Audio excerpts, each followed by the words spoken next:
Welcome to Kids A-Cookin', where kids come first and cooking is fun. I'm Karen, and today I have Sarah helping in the kitchen. We are so happy to have you here. You're a good cook, I hear. Yeah. What kind of things do you like to cook? Smoothies and chicken strips and...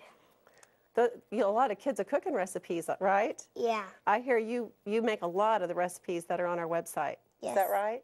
Sarah's 10 years old, and what kind of other things are you involved in? What do you like to do? I like traveling, reading, writing, school, 4-H.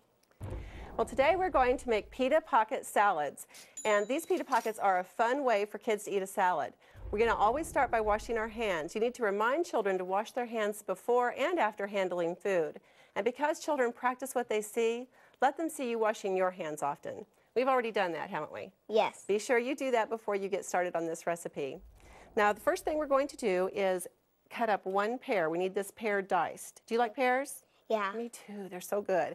We have half done for us, but we have another one that we're going to work on. Okay. And you have some experience working with a paring knife, right? Yeah. Be sure that your child is ready to do this. Otherwise, this might be part that you want to help with. So we're just going to dice this up, and I think the best way to do that is to probably just do a couple slices on this part. Okay.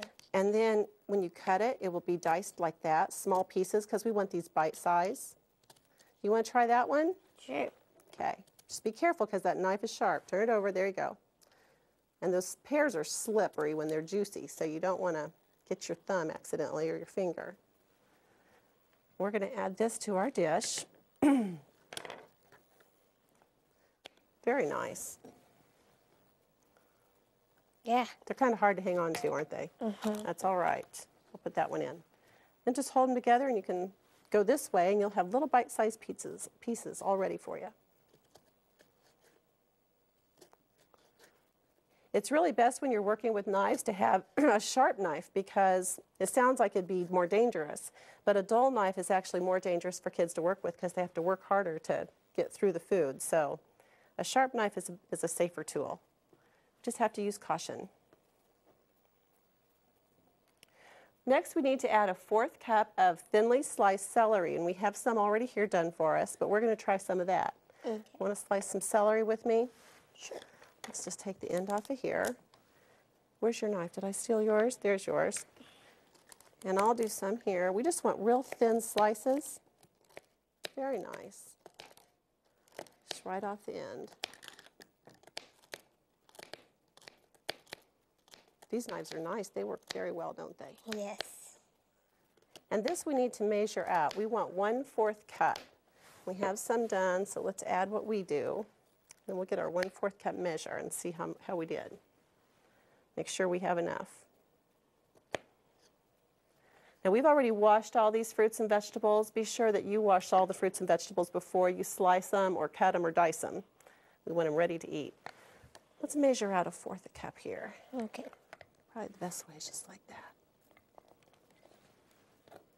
That's kind of heaping, isn't it? Does that look good? Yeah. You want to add that to our pears? Sure. Now we need 1/2 cup of seedless red grapes, and we're cutting these in half. It makes them fit in the pita batter for the sandwich. They're also safer if young children are going to be eating this sandwich. So let's take some grapes off of here. Make sure you don't get the stems on. These little ones we'll leave off because those are sour, aren't they? Mm-hmm. And you can start with your knife just cutting these in half. We need 1/2 cup total, and we have some done for us. But we're going to do part ourselves. Just hold on to these carefully as you're cutting. You can cut either way. It doesn't matter, longwise or in half. Grapes are one of my favorite fruits. How about you? Yeah, they're one of my favorites too. Think we have enough? Uh-huh. Let's add this to our bowl and then we'll measure some out. We need 1/2 cup. You want to measure those? Sure. Okay. Now don't spill out because I never spill. You know that's not true, don't you? Yeah. Fill up that 1/2 cup measure. I think this is going to be a yummy combination. Okay, we can add that to this. Now we want a little dressing on there, don't we, Sarah? Yeah. we're going to use 1 tablespoon of lemon yogurt. Now look for different types of yogurt to use. You can use fruit flavored, plain, low fat, or even non-fat. And be sure when you're buying to check the sell-by date for freshness.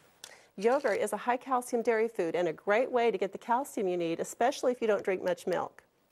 Let's add 1 tablespoon. Measure out 1 tablespoon. And then you're going to have some left over here. Should we just pitch this? No. What are some things we could do with this leftover yogurt? Add that to that bowl. Make something else out of it. We could throw it in a smoothie. You like smoothies? Uh-huh. Do you ever put yogurt in your smoothies? No. You don't? No. We do that a lot. It's really a good thing to add, and it makes it healthier. Good calcium for you. So you could do that or just eat it for a snack.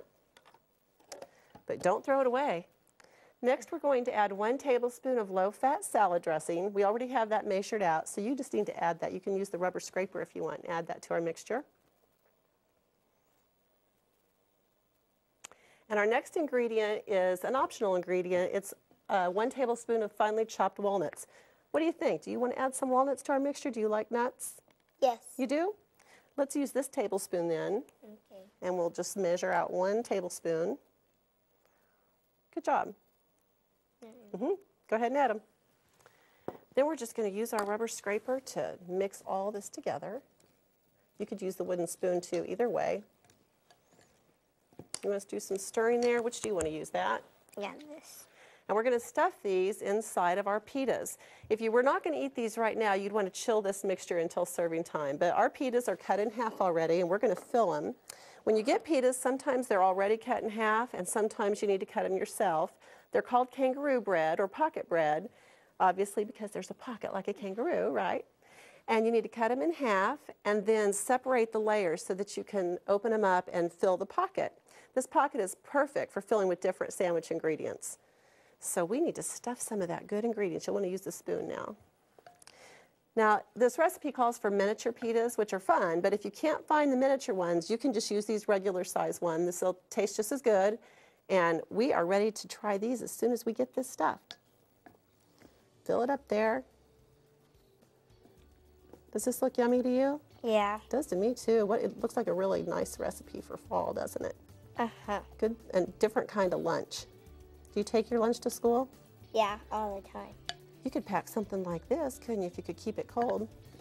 Yep. This would be good. Okay, we're going to stuff a few more of these and we're ready to try them.